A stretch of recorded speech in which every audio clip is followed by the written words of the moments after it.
विजयगढ़, एक ऐसा नगर जहां हर गली में दौलत की चमक और फकीरी की छांव एक साथ देखी जा सकती थी। महलों की जगमगाहट और झोपड़ियों की धुंधली रोशनी दोनों ही इस शहर की हकीकत थे। शहर के सबसे आलीशान बंगले में रहता था श्रीधर, एक प्रसिद्ध व्यापारी।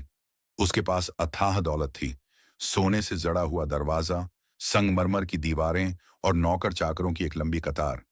लेकिन एक चीज जो उसके पास नहीं थी, वह थी दया। पैसा ही सब कुछ है, श्रीधर अक्सर कहा करता था। इस दुनिया में सब कुछ खरीदा जा सकता है, इज्जत, दोस्ती, वफादारी और यहां तक कि प्यार भी। लेकिन इस शहर के दूसरे छोर पर, तंग गलियों के बीच, रघु नाम का एक मजदूर रहता था। दिन भर मेहनत करता, दो वक्त की रोटी मुश्किल से जुटा पाता, लेकिन उसके पास एक ऐसी दौलत थी जो किसी तिजोरी में नहीं रखी जा सकती। ईमानदारी और इंसानियत। वो हमेशा कहता, मेहनत से कमाया हुआ हर कौर किसी खजाने से कम नहीं। दोनों की राहें कभी नहीं टकराई थीं, लेकिन तकदीर की एक चाल उनके जीवन को बदलने वाली थी। रात घनी और डरावनी थी। आसमान में काले बादल गरज रहे थे। बिजली की कड़क से पूरा शहर कांप रहा था। श्रीधर अपनी चमचमाती गाड़ी में एक बड़ी व्यापारिक बैठक से लौट रहा था। तभी अचानक धड़ाम, एक जोरदार आवाज आई और गाड़ी लड़खड़ा गई। श्रीधर चौंक उठा। उसने कार रोकी और देखा, गाड़ी का टायर पंचर हो चुका था। बारिश तेज हो रही थी और चारों तरफ सुनसान था। कोई मदद नहीं थी। तभी सड़क के किनारे पुल के नीचे एक आदमी ठंड में सिकुड़ता हुआ दिखा। श्रीधर ने गुस्से से आवाज दी, ए सुनो, मेरी गाड़ी का टायर बदलो, पैसे दूंगा। वो आदमी धीरे से उठकर आगे बढ़ा। यह रघु था। रघु ने बिना कुछ कहे टायर बदलना शुरू किया। बारिश की बूंदें उसके चेहरे पर गिर रही थीं, लेकिन उसके हाथों की गति में कोई कमी नहीं आई। जब काम पूरा हुआ तो श्रीधर ने जेब से कुछ नोट निकालकर उसकी ओर बढ़ाए। रघु मुस्कुराया और बोला, साहब, मैंने पैसे के लिए नहीं, इंसानियत के लिए मदद की है। श्रीधर ने पहली बार ऐसा जवाब सुना था। वह चुपचाप उसे देखता रहा, लेकिन कुछ कह नहीं पाया।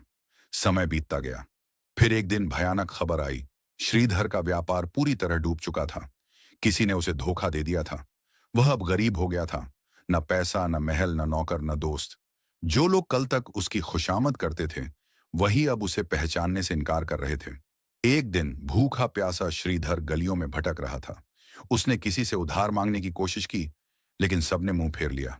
तभी एक जानी पहचानी आवाज आई, साहब, आप। श्रीधर ने सिर उठाया। सामने रघु खड़ा था। रघु उसे अपने छोटे से घर ले गया।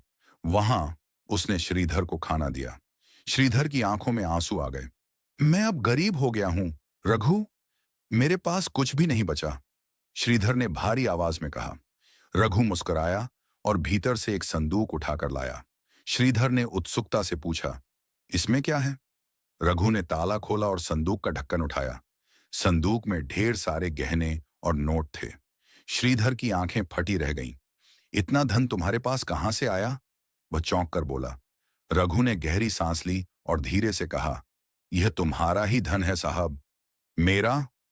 श्रीधर को यकीन नहीं हुआ। रघु ने कहा, मैं तुम्हारे पुराने नौकर रामलाल का बेटा हूं।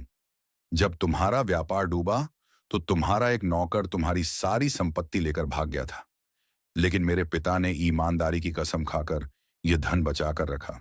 उन्होंने कहा था कि जब सही समय आएगा, यह असली मालिक तक पहुंचेगा। अब यह तुम्हारा है साहब। श्रीधर के हाथ कांपने लगे। उसकी आंखों से आंसू छलक पड़े। उसने रघु को गले लगा लिया। श्रीधर ने उस धन से फिर से व्यापार शुरू किया, मगर अब वह बदला हुआ इंसान था। अब उसे समझ आ गया था कि सिर्फ पैसा ही नहीं, बल्कि इंसानियत भी जरूरी है। उसने रघु को अपने व्यापार में साझेदार बना लिया।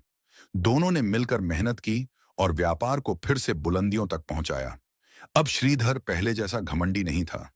उसने सीखा था कि धन तो आता जाता रहता है, मगर सच्चाई, ईमानदारी और इंसानियत ही असली दौलत है।